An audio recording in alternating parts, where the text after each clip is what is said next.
Hey folks, this is Mitch Kashub from Good Thrill Hunting. At least that's the name of my YouTube channel currently, until I think of a better name. This buck started showing up on trail camera pictures early in October, and it's a pretty nice buck. However, I wasn't quite sure if it was going to make my standards, which I'm trying for a 125-inch buck or nicer. That would be a Pope and Young buck. I don't yet have one. I've only shot 3 bucks. They're right behind me on the wall here. My personal best being this 10-pointer, which is 123 3/8 inches. So I just missed the Pope and Young Club with that buck. Shot it in 2014, so that was 7 years ago. I haven't shot a buck for that long. I've passed a lot of 2.5-year-old bucks. I think all 3 of these are 2.5-year-old bucks. And we try to do QDM on our private property. And I guess you're never going to have 3 or older year-old bucks if you shoot 2.5-year-olds. So this buck, I'm not sure if he's 2 or 3, hard to tell with night vision and the trail cameras. So I decided that I would have to see this buck in person and make that decision if he came in range with my bow. And on November the 12th, after I rattled for a few minutes on the edge of this bedding area and saw this buck coming in, I was presented with the opportunity to make that decision.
So yes, I decided to let that buck walk. It was a tough decision. It was pretty nice. I'm not sure if he would have been that 125-inch personal best. What do you think? Let me know in the comments. Do you think it scored 125 inches or more? Was it nicer than the 10-pointer that I have as my personal best?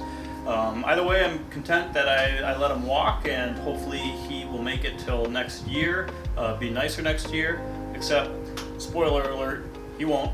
He's dead.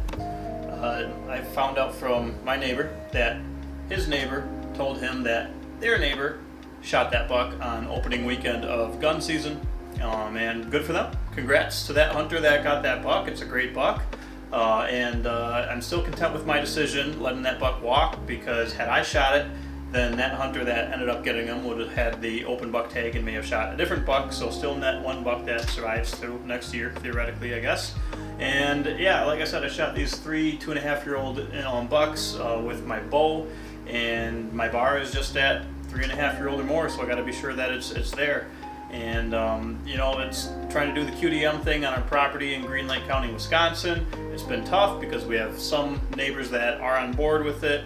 Other neighbors will shoot 1.5-year-old basket racks, 2.5-year-olds, without thinking twice. So good for them if that's what they're happy with. They can shoot it. The trophy's in the eye of the tag holder.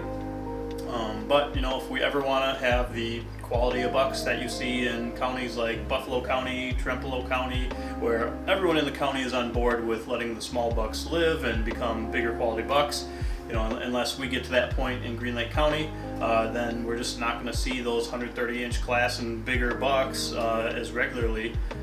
So instead, you know, I see a 3-year-old buck, you know, once every few years, it seems like, that I get an opportunity at one. So I'm going to let him keep walking, and you know, you can shoot whatever you want with your tag. It's your decision. But hopefully Green Lake County, Wisconsin will continue to get better at letting those smaller bucks live and grow bigger.